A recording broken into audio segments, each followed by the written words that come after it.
My name is Eliana Cruz, and I'm 31 years old. 6 years ago, my mother called me 4 days before Christmas and said 7 words that split my life cleanly in two. Don't come home. Sophia doesn't want you there. No explanation. No softness. No hesitation. Just a door closing on 26 years of trying to be good enough. I spent that Christmas Eve alone in a crowded restaurant in downtown Seattle, watching families clink glasses beneath strings of gold lights while I tried to swallow a holiday meal that tasted like nothing at all. I had no idea the strangers at the table beside me would become the family I'd always longed for. I had no idea that years later, at my wedding, they would be introduced as the parents of the bride, while my biological parents stood in the back, uninvited, realizing they had been replaced in every way that mattered. Before I take you back to the phone call that changed everything, if stories about chosen family, boundaries, and healing resonate with you, subscribe to Women Reddit Stories right now. And tell me in the comments, where are you watching from, and what time is it there? Now let me take you back to December 21st. I remember exactly where I was standing when my phone rang. I was in my tiny one-bedroom apartment in Capitol Hill, half-packed suitcase open on the bed, Christmas music playing softly from my laptop. I'd lit a pine-scented candle to make the place feel festive.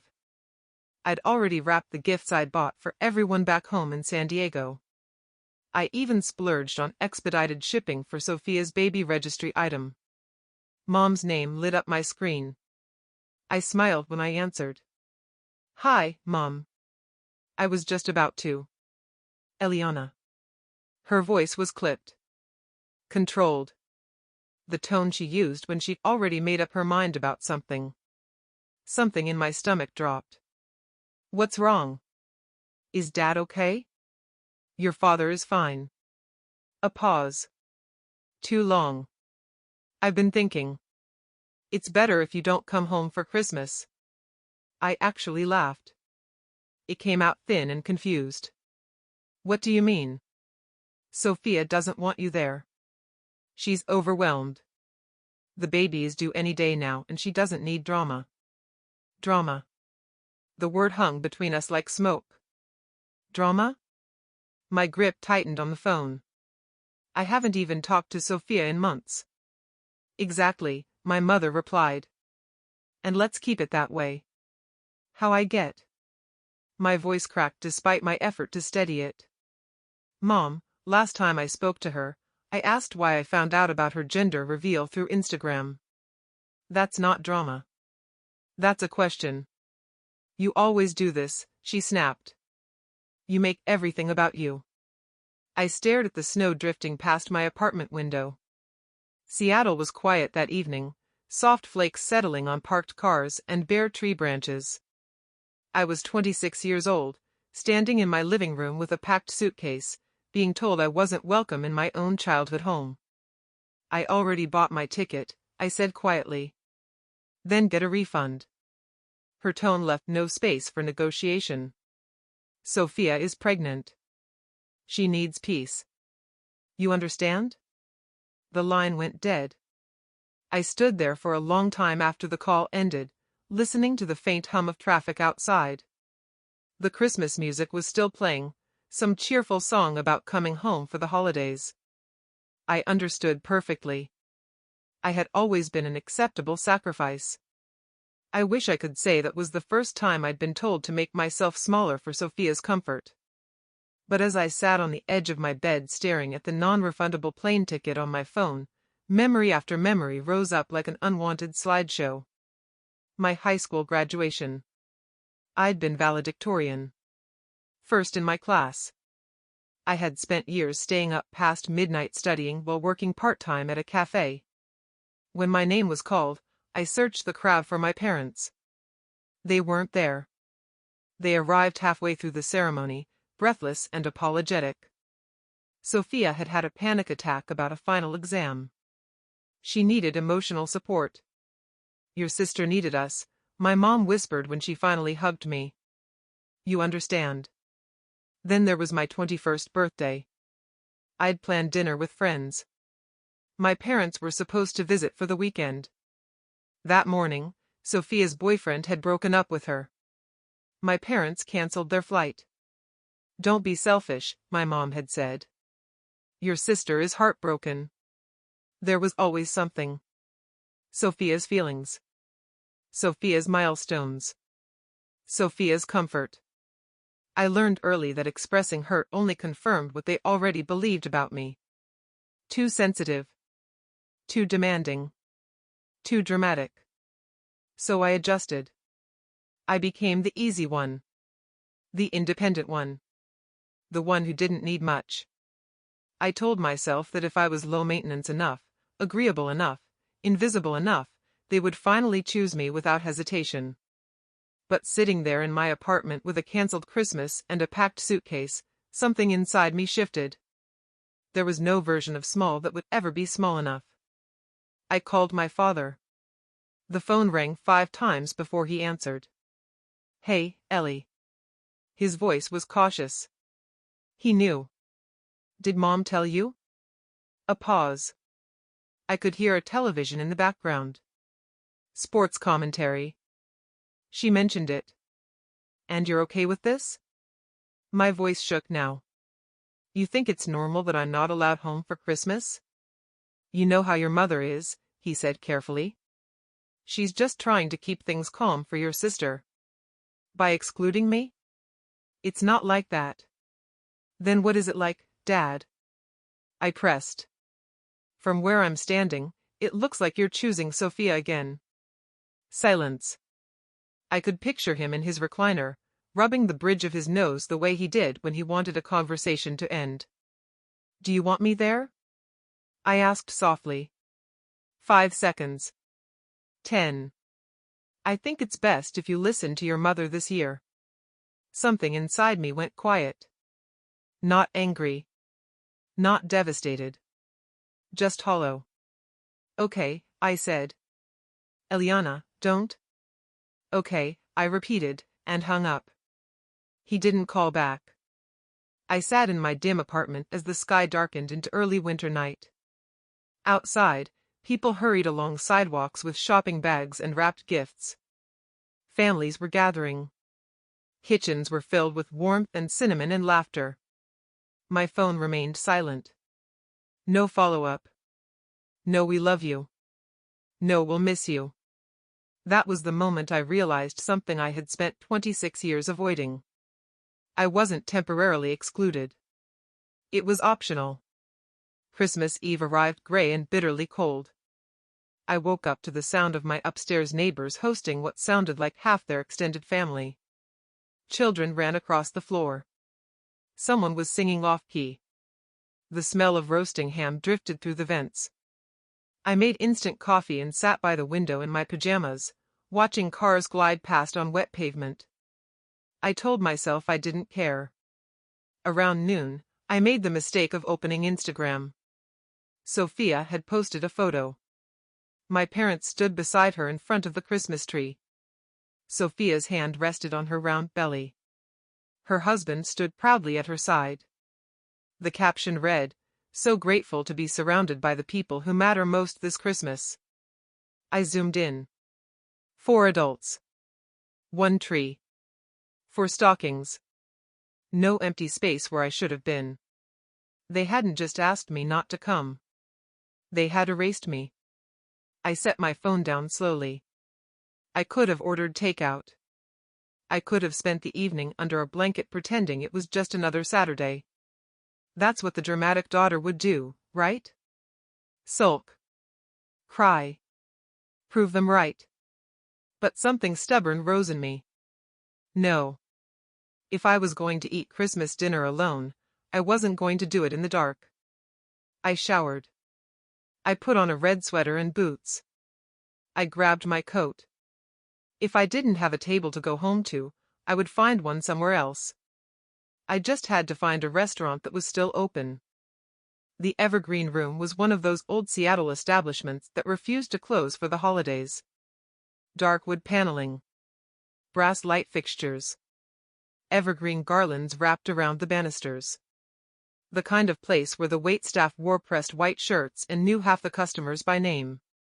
More importantly, It was open on Christmas Eve.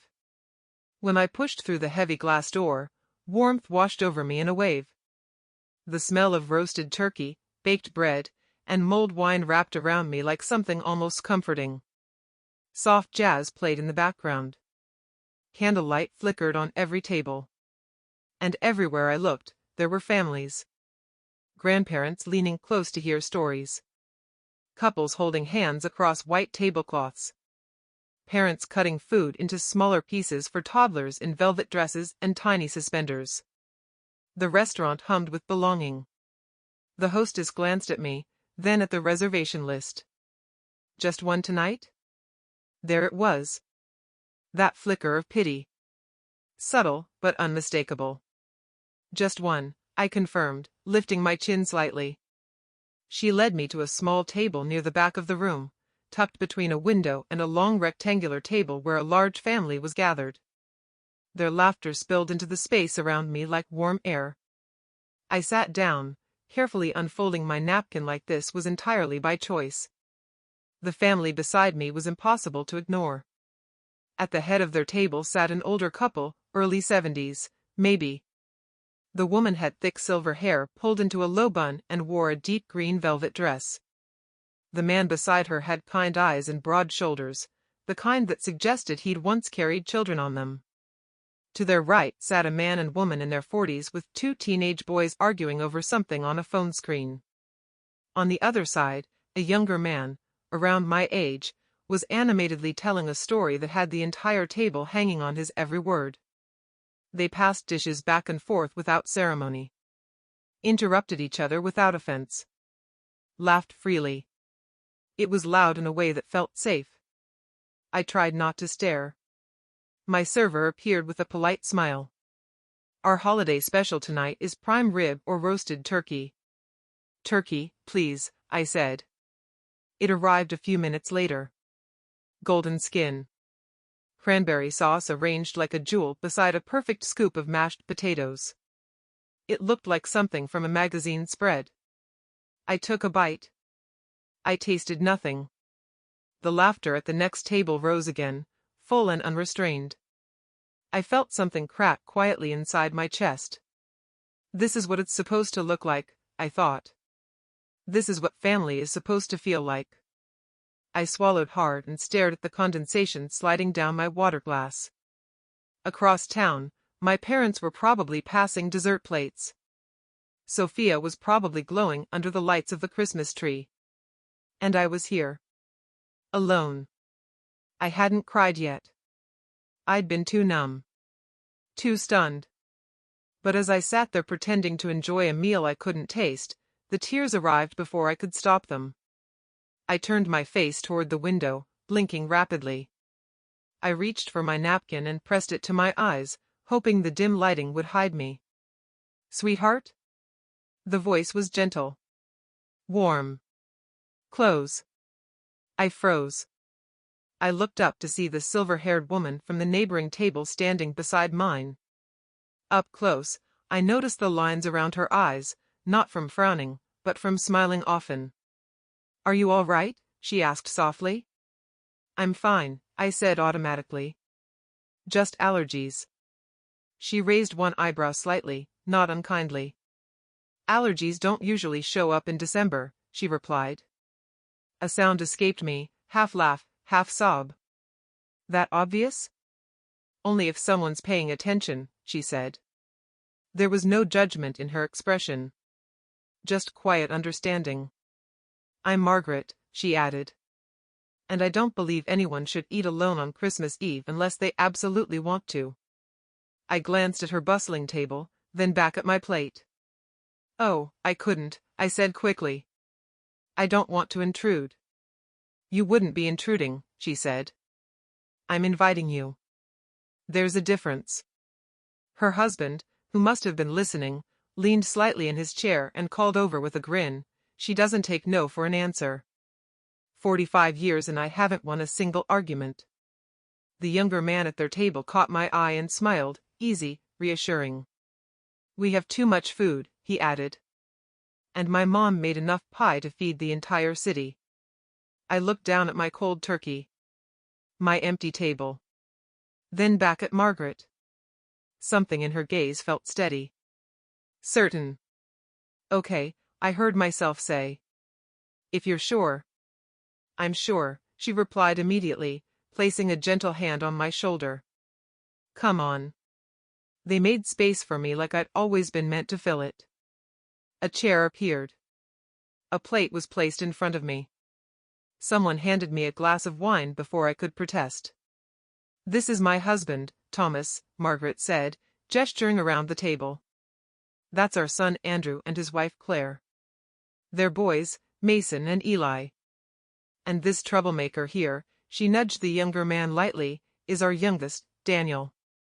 Daniel extended his hand across the table. Nice to meet you.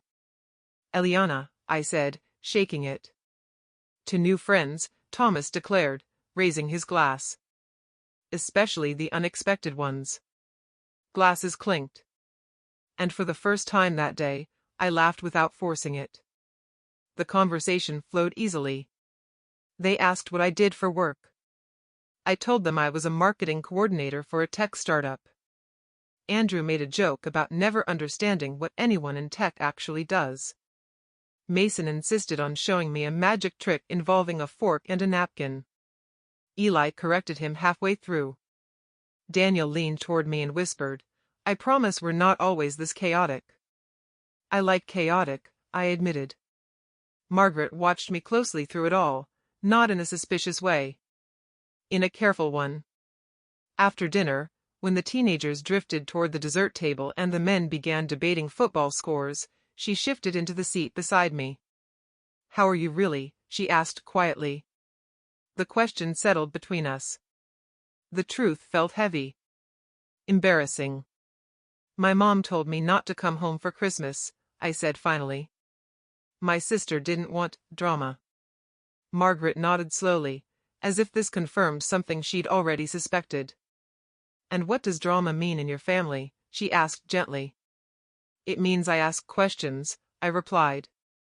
It means I don't pretend everything is fine when it's not. Her lips pressed together thoughtfully. I practiced family law for over 30 years, she said. Do you know what I learned? I blinked. You're a lawyer. Retired, she smiled. And I learned that the person labeled dramatic is often just the one refusing to carry everyone else's discomfort. The words landed with surprising force. You're not the problem, Eliana, she continued softly.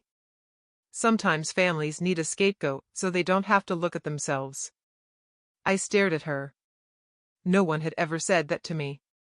Not once in 26 years. You deserve to be wanted at your own table, she added. My throat tightened.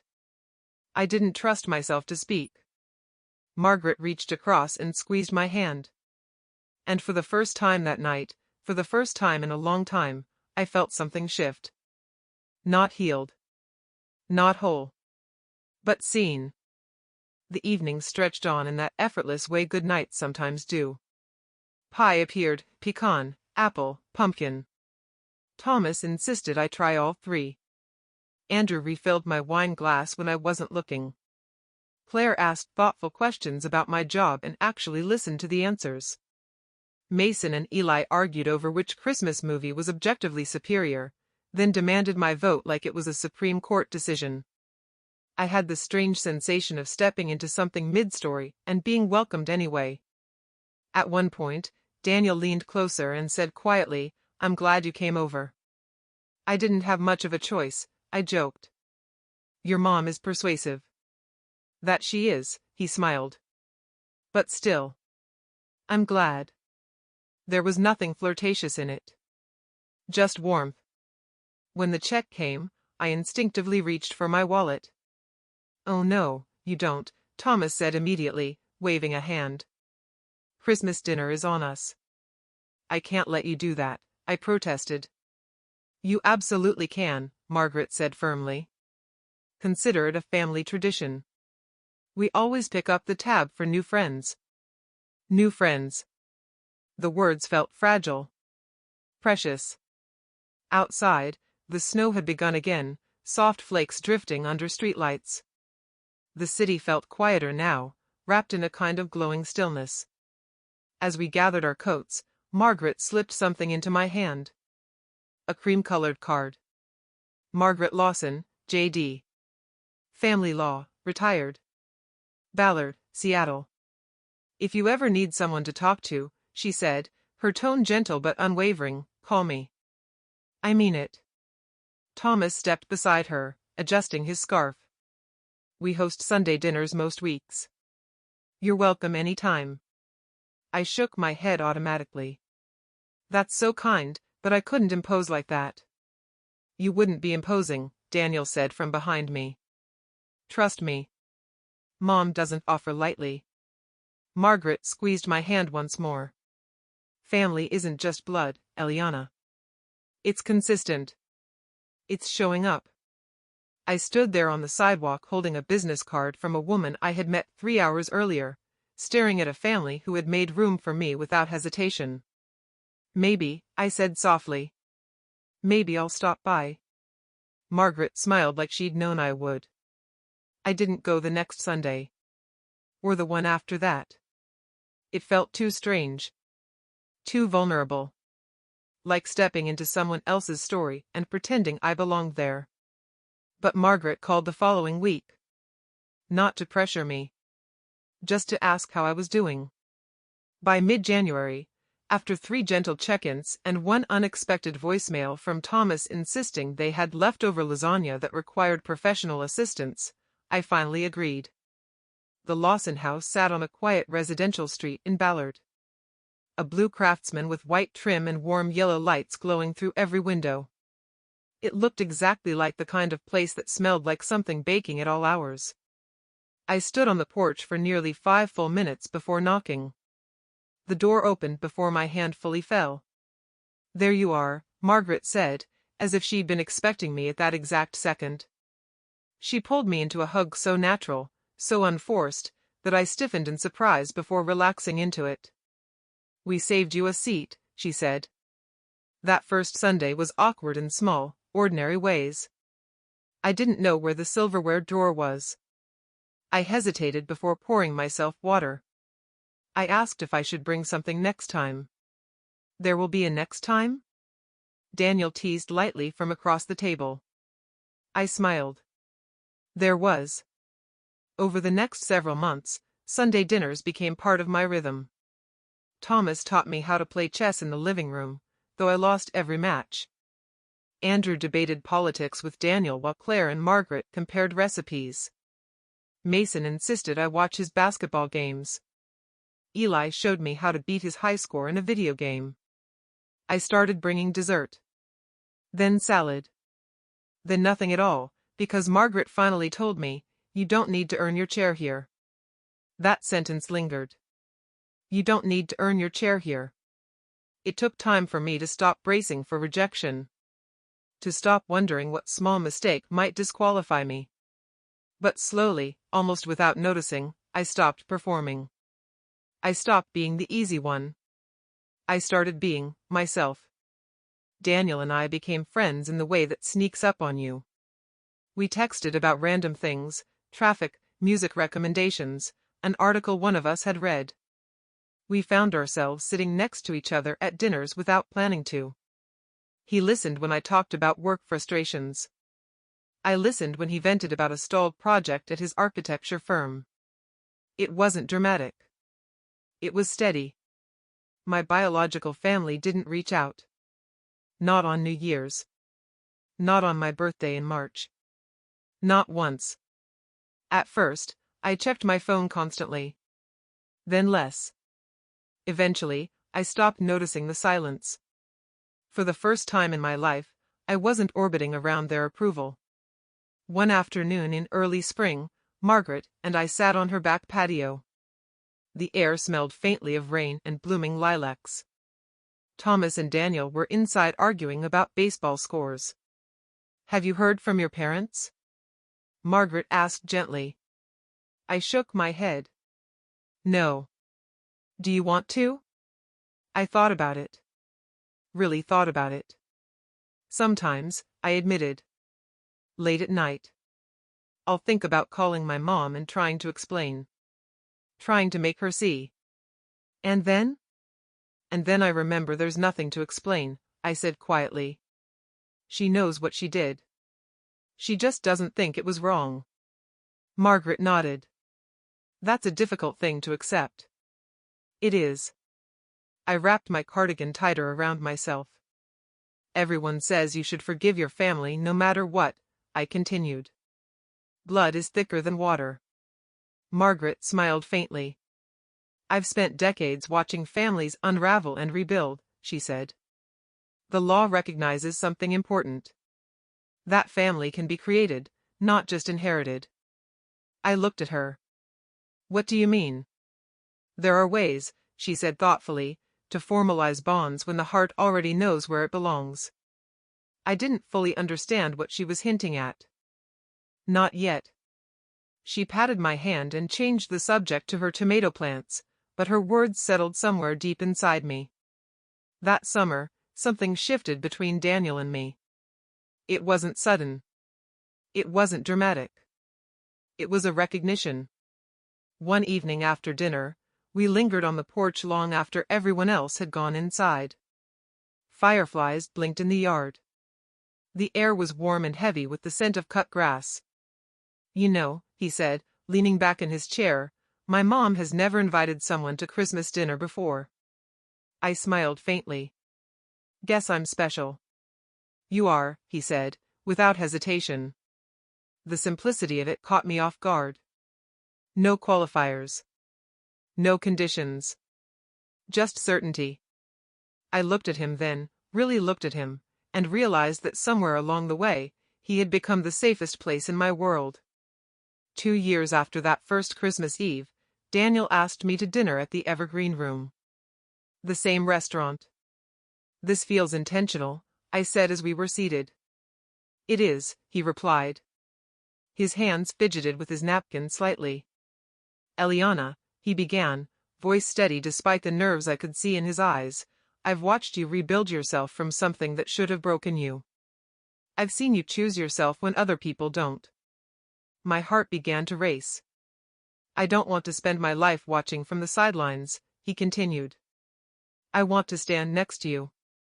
Every day. He reached into his jacket pocket and pulled out a small velvet box. Eliana Cruz, he said softly, will you marry me? The restaurant blurred. The lights. The music. The quiet hum of other conversations. Yes, I whispered. He slipped the ring onto my finger. Applause erupted from nearby tables. I hadn't realized anyone was paying attention. And then I saw them. Margaret and Thomas sitting in a corner booth, champagne already poured, smiling like they'd known all along. I was going to marry Daniel Lawson. I was going to join this family. And somewhere in the back of my mind, a question began to form. What would I write on the wedding invitations under parents of the bride? Wedding planning moved faster than I expected. Venues. Tastings. Guest lists. Flower arrangements. Margaret had opinions about linens. Thomas had strong feelings about music. Claire offered to coordinate the seating chart because, as she put it, no one should underestimate the political minefield of extended relatives. Through it all, one question hovered quietly in the background. The invitations. Specifically, one line. Parents of the bride, underscore underscore underscore underscore underscore underscore underscore underscore underscore underscore underscore underscore. I stared at the draft proof on my laptop one evening while Daniel washed dishes in the kitchen behind me. The cursor blinked in the empty space like it was daring me to decide. Robert and Elena Cruz. The names felt distant. Formal. Almost fictional. We hadn't spoken in nearly 3 years. No birthday calls. No holidays. No check-ins. After that Christmas, the silence became permanent. My mother never reached out. My father never bridged the gap. I had waited at first. Told myself they just needed time. Time turned into seasons. Seasons into years. I closed the laptop and pressed my palms against my eyes. Daniel noticed immediately. "Hey," he said softly, drying his hands. "What's going on?" I turned the screen toward him. "The invitations," I said. "I don't know what to put." He read the blank line and understood instantly. "Do you want their names there?" he asked gently. "No," I answered before I could second-guess it. "I don't." "Then don't." "It's not that simple." "Why not?" "Because it feels like erasing them," I almost said. But hadn't they erased me first? Later that week, I found myself pacing in Margaret's living room while she folded laundry. "I don't know what to do," I admitted. "I can't put their names there. It feels dishonest. But leaving it blank feels heavy." Margaret set the folded towel aside and studied me carefully. "Do you remember what we talked about that afternoon on the patio?" she asked. "About chosen family?" She nodded. "There's a legal process," she continued carefully, "called adult adoption. It creates a formal parent-child relationship between consenting adults." My breath caught. "That's real?" I asked. "Very real," she replied. "I've guided many people through it. It's not about replacing anyone. It's about acknowledging bonds that already exist." The room felt very still. "You would," I hesitated. "You and Thomas would consider something like that?" Margaret's eyes softened immediately. "Eliana," she said quietly, "we have considered you our daughter since the night you sat alone at that restaurant." Thomas, who had apparently been listening from the hallway, stepped into the room. "We were waiting for you to feel ready," he added. I didn't realize I was crying until Margaret stood and pulled me into her arms. For so long, I had tried to earn love by shrinking. Now I was being offered something without conditions. The adoption process took several months. Paperwork. Court filings. Formal hearings. It was oddly bureaucratic for something so deeply emotional. But the day the judge signed the final order, something inside me settled. I legally became Eliana Lawson. A new birth certificate. New legal next of kin. New parents. When the revised wedding proof arrived, I opened it with steady hands. Parents of the bride, Thomas and Margaret Lawson. Underneath, in smaller script, the family who chose her. We sent the invitations in early spring. 3 weeks later, my phone buzzed with a number I hadn't seen in years. Sophia. I stared at it. It went to voicemail. Then came a text. "I heard you're getting married." No punctuation. No warmth. I didn't respond. An hour later, another message. "Why didn't you tell us?" Us. As if there had been an us in recent memory. I blocked the number. The next day, my mother called. 5 times.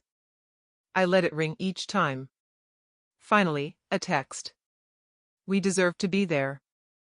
We're your family." I read it once. Then I deleted it. 3 years of silence. And now they remembered I existed. Daniel found me sitting on the edge of our bed that evening, staring at nothing. "They reached out?" he asked. "Yes." "What do you want to do?" "Nothing," I said. He nodded without hesitation. "Then nothing it is." But somewhere beneath my calm exterior, I knew this wasn't over. My mother wasn't someone who accepted being excluded quietly. 2 weeks later, the doorbell rang on a Tuesday afternoon. I was working from home, halfway through reviewing a client proposal. I didn't check the peephole. That was my first mistake. When I opened the door, my mother stood in the hallway. She looked older. Tired. Lines deeper around her mouth. But her posture was the same, rigid, certain. "Eliana," she said. The name sounded unfamiliar in her voice. "Mom," I replied carefully. "What do you think you're doing?" she demanded, brushing past me into the apartment without invitation. I closed the door slowly. Getting married, I said. Without telling your own mother? We haven't spoken in 3 years. And whose fault is that? I let out a slow breath. You told me not to come home for Christmas. That was one holiday, she snapped. You can't still be punishing us over that. I'm not punishing you, I said evenly. I moved on. Her eyes scanned my living room, landing on framed photos lining the shelves. Daniel and me hiking in the Cascades. Sunday dinners at the Lawson house. Margaret teaching me to roll out pie dough. My mother's face tightened. Who are these people? My family. Her jaw clenched. I am your family. You were, I said quietly. You chose not to be. Silence filled the space between us. I want an invitation, she said finally. No. The word surprised even me with its steadiness. You can't exclude us from your own wedding. I can, I replied. The same way you excluded me from Christmas. Her expression flickered, anger, disbelief, something like wounded pride. This is ridiculous, she hissed. After everything we've done for you. I opened the door. You don't get to erase me and then demand a seat at my table, I said softly. She stared at me like she didn't recognize the person standing in front of her. Maybe she didn't. The daughter who once begged for scraps of approval was gone. After a long, tense moment, she stepped out into the hallway. You'll regret this, she said. Goodbye, Mom. I closed the door gently. My hands trembled only after she was gone. The wedding was 6 weeks away. And for the first time, I understood something clearly. This wasn't about revenge. It was about ownership. My life. My table. My choice. The wedding day arrived bright and impossibly clear. We had chosen a venue just outside Portland, a vineyard tucked into rolling green hills, rows of vines stretching endlessly beneath a wide summer sky.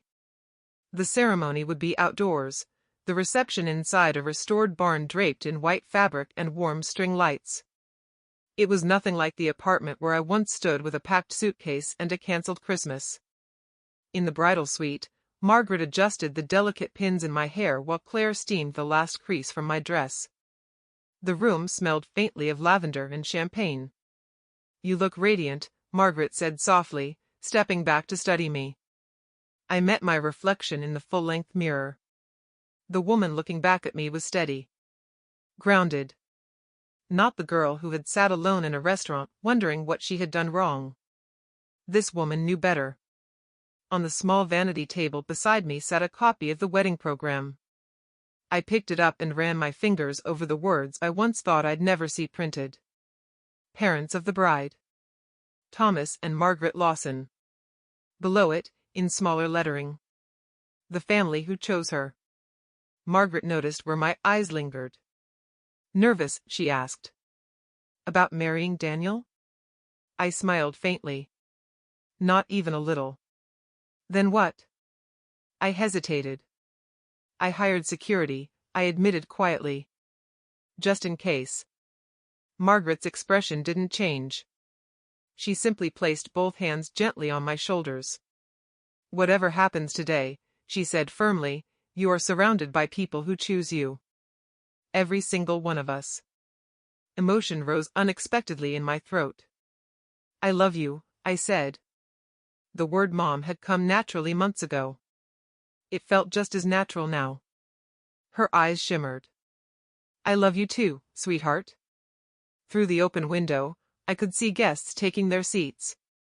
Daniel stood near the altar, adjusting his cufflinks, looking equal parts nervous and impossibly handsome. Thomas knocked gently on the door. Ready, kiddo? He asked. Kiddo. I nodded. The ceremony unfolded like something I might have once thought belonged to someone else. Thomas walked me down the aisle, his arm steady and reassuring. Daniel's eyes filled the moment he saw me. The vows we had written ourselves made half the guests wipe tears discreetly from their cheeks.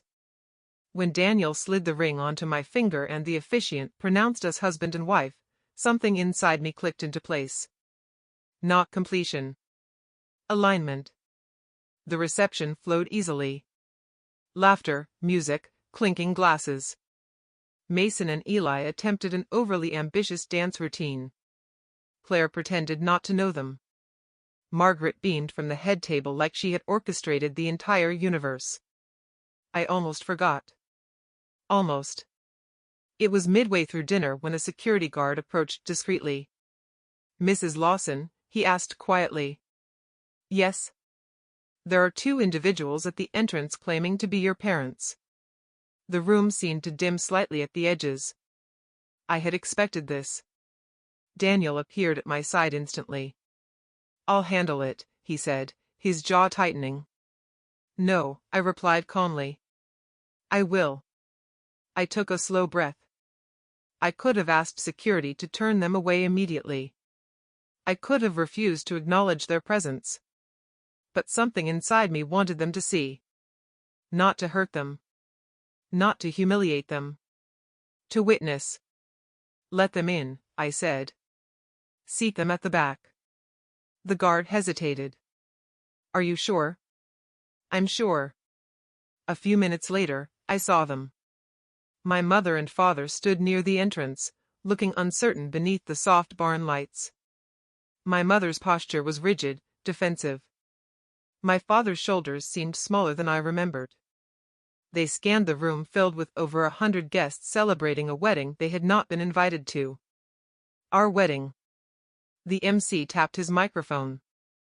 "Ladies and gentlemen, before we move on to the next toast, I'd like to acknowledge some very special people." The music softened. Conversations paused. I felt Daniel's hand slide into mine. "Please join me in welcoming the parents of the bride." My mother straightened instinctively.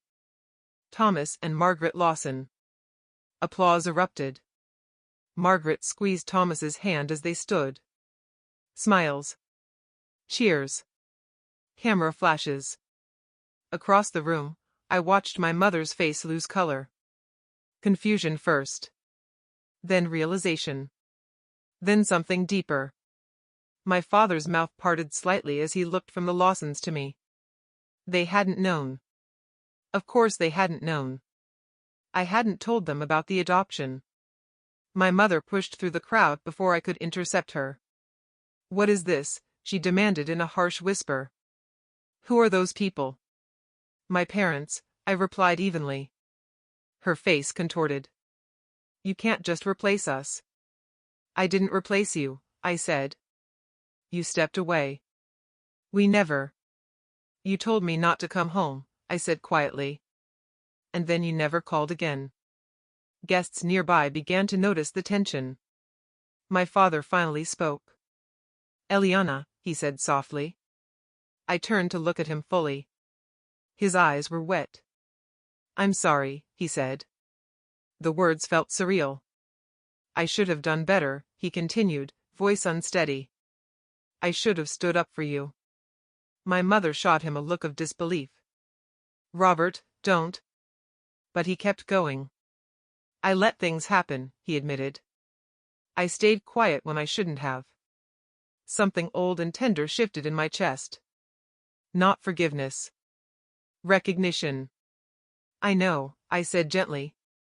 "But sorry doesn't undo years of silence." Margaret stepped beside me, her presence calm and unwavering. My mother's gaze turned sharp. "You stole her," she accused. Margaret's voice remained composed. "No," she said evenly. "We welcomed her." Thomas stepped forward then, not aggressive, but resolute. "She came to our table because she had nowhere else to sit," he said. "The rest was her choice." Security hovered quietly at the edges of the room. "This is humiliating," my mother hissed. "Then you should leave," I replied softly. She stared at me like she was seeing a stranger. Maybe she was. Before security could guide them away, I lifted a hand. "Wait." The room had gone nearly silent. I stepped closer to my parents. "I don't hate you," I said carefully. Both of them looked startled. "I don't hate you," I repeated. I've accepted who you are. But I've also accepted who I am. I stood straighter. And I deserve to be chosen. Fully. Without conditions. My father closed his eyes briefly. My mother said nothing. You didn't choose me, I said quietly. They did. And I chose them back. The barn was silent except for the faint hum of string lights. I'm not erasing you from my history, I continued. I'm just not giving you a seat at my table anymore. I nodded to security. Goodbye. As they were escorted out, there was no dramatic scene. No shouting. Just the sound of the door closing. And then, slowly, applause began. Not for the confrontation. For the boundary. Daniel squeezed my hand. And the music started again. The rest of the reception unfolded with a strange kind of lightness. For a few minutes after my parents were escorted out, there had been a quiet ripple through the room, whispers, exchanged glances, the subtle processing of something unexpected. But then Margaret stood, raised her glass, and delivered a toast so warm and full of love that the tension dissolved completely.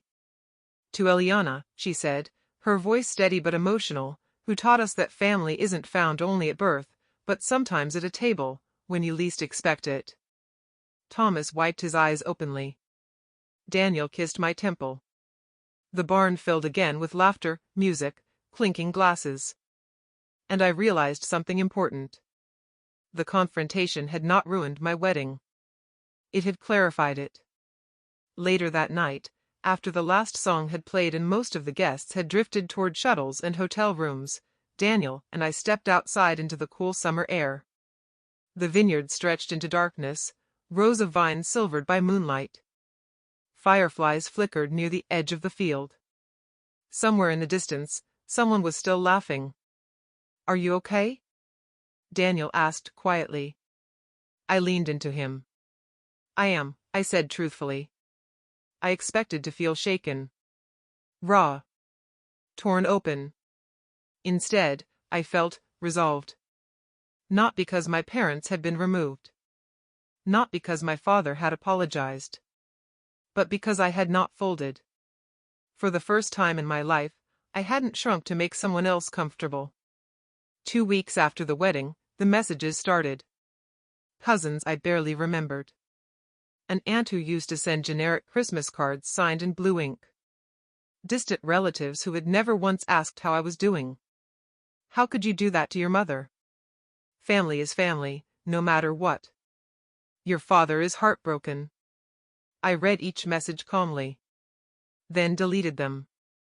No explanations. No defense. No counterarguments. I had spent 26 years defending my existence. I was done. One evening, as Daniel and I unpacked wedding gifts in our new house, a modest craftsman just outside Seattle, with creaky floors and a backyard big enough for future barbecues, my phone buzzed with a name I hadn't expected. Aunt Rosa. My father's younger sister. I hadn't spoken to her in years. The message was short. I'm proud of you. I stared at it for a long time. Then another message followed.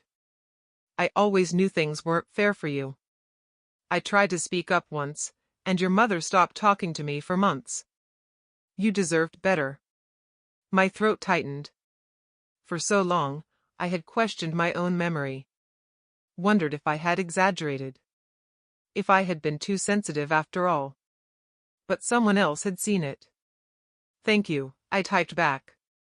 That means more than you know. The next day, my mother posted a lengthy message on Facebook about ungrateful children and modern families who don't understand loyalty. I didn't respond. I didn't need to. That evening, I blocked every remaining number and social media account connected to the Cruz family. Not out of anger. Out of peace. Daniel found me later on our back porch, watching the sun dip below the trees. You okay? He asked. I nodded. For the first time in my life, I said slowly, I'm not carrying people who refuse to carry me. He wrapped an arm around my shoulders. You don't have to anymore. 3 weeks later, a handwritten letter arrived. The return address made my stomach tighten. Sophia Cruz Martinez. My sister's handwriting was unmistakable, rounded, careful loops. The same handwriting that once signed birthday cards that felt more obligatory than affectionate. I sat at the kitchen table for a long time before opening it. Dear Eliana. I don't know if you'll read this. Mom told me what happened at the wedding. She's devastated. Dad hasn't been the same. I know we haven't always gotten along, but you have to understand, Mom and Dad were just trying to keep the peace. You always made things harder by bringing up old issues. It was exhausting. I never meant for you to feel excluded. Maybe one day, when you have kids, you'll understand why Mom made the choices she did. Family is complicated. We still love you, even if you've decided we're not good enough for you anymore. Your sister, Sophia. I read it twice. There was no apology. No ownership. Just the same narrative reframed. You were difficult. We were managing you. You misunderstood. I folded the letter carefully and placed it in a drawer. Not because I planned to reread it, but because I didn't need to destroy it to move on. Daniel walked in as I stood from the table. What did she say? Nothing new, I replied. Does it bother you? I thought about it. Really thought about it.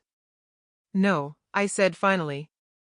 It's not my job to make her understand. And for the first time, I meant it. A year passed.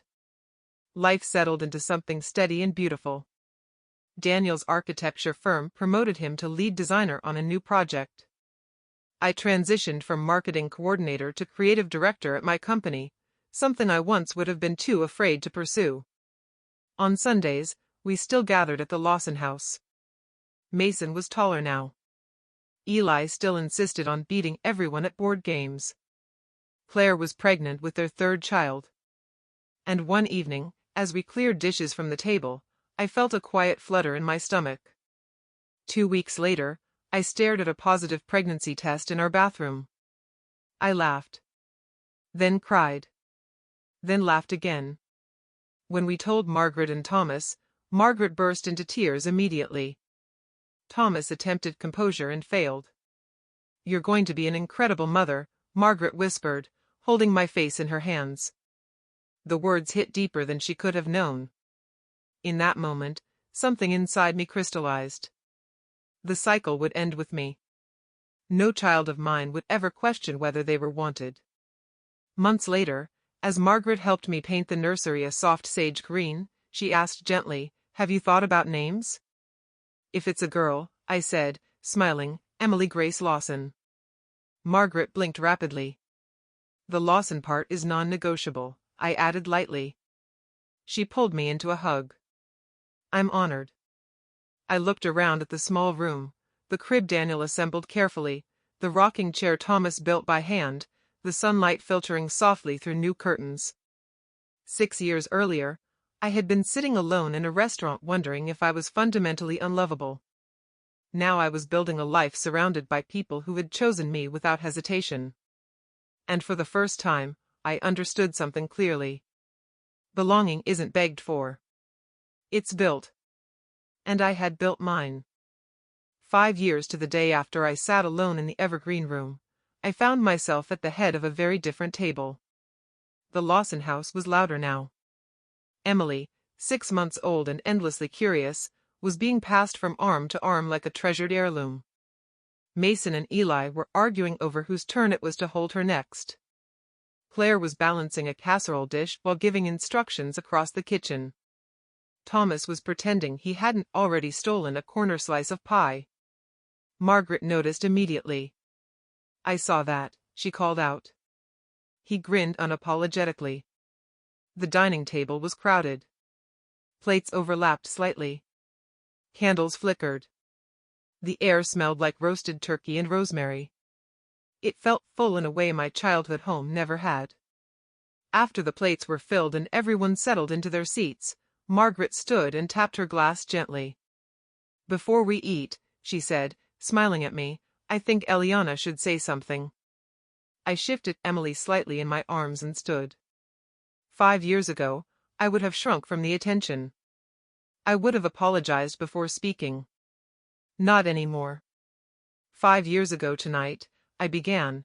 I was sitting alone at a restaurant, wondering what I had done wrong. The room grew quiet. I thought I was too sensitive. Too complicated. Too difficult. I thought if I could just be easier, smaller, quieter, I would finally be chosen. Emily made a soft sound in her sleep, and Daniel's hand found mine beneath the table. Then a woman named Margaret walked up to my table and said, "No one should eat alone on this day." Margaret's eyes filled instantly. And that invitation changed my life. Thomas cleared his throat discreetly.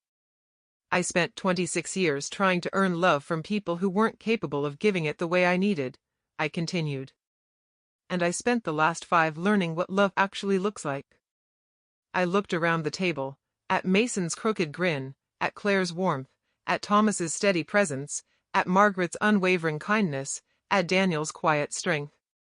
Here's what I've learned, I said softly. Family isn't about who shares your DNA. It's about who shows up. Who stays. Who chooses you without conditions. I raised my glass carefully. To family, I said. The ones we build. The ones who choose us back. To family, they echoed. Glasses clinked. Emily stirred. Thomas finally got another piece of pie. And as I sat back down, I felt something I had chased my entire childhood. Not validation. Not approval. Belonging. Later that night, after the dishes were cleared and leftovers wrapped, Daniel and I stepped onto the back porch. The November air was crisp. Stars flickered faintly above the dark outline of trees. Emily slept in her carrier between us, her tiny hand curled near her cheek. Do you ever think about them? Daniel asked quietly. My biological parents? He nodded. Sometimes, I admitted. Usually late at night. I'll wonder if they've changed. If they ever really understood what they lost. And I watched my daughter's chest rise and fall in soft, steady rhythm. People don't change in the ways we wish they would, I said gently. Not unless they want to. Does that make you sad? It used to, I answered honestly. I spent years being sad about a family that didn't want me. I don't have space for that anymore. Daniel kissed my temple. What changed? He asked. I did, I said simply. I stopped waiting for them to love me differently. I stopped shrinking myself to fit into their version of me. And I built something new. Through the kitchen window, I could see Margaret laughing at something Thomas said. Mason was pretending not to lose at cards. Claire was packing up leftovers for us to take home. Setting boundaries isn't revenge, I said quietly. It's survival. It's choosing yourself when no one else will. Daniel squeezed my hand. I'm glad you chose yourself. Me too. Emily stirred, and I lifted her gently into my arms. I promise you something, I whispered against her soft hair. You will never have to earn my love. You will never have to wonder if you're wanted. You'll always know. She sighed softly and fell back asleep. If you're listening to this and you've ever been told you're too much, too sensitive, too dramatic just because you asked to be treated fairly, I want you to hear me clearly. It's not you. It never was. You are not difficult for wanting consistency. You are not selfish for wanting to be included. You are not dramatic for asking to matter. Sometimes, families label the person who speaks up as the problem because it's easier than facing their own patterns. You deserve to be chosen. Not as a backup plan. Not as the acceptable sacrifice. Not as the child who can handle it. Chosen first. Chosen fully. Chosen without conditions. Family isn't obligation. It isn't shared last names or holiday photos that conveniently crop you out. Family is the people who see you crying alone at a table and decide you don't have to be alone anymore. The people who make space. The people who stay. If the ones you were born into cannot give you that, you have the right to build something better. You have the right to walk away. You have the right to protect your peace. And you have the right to be happy. That's not revenge. That's living. I found my people.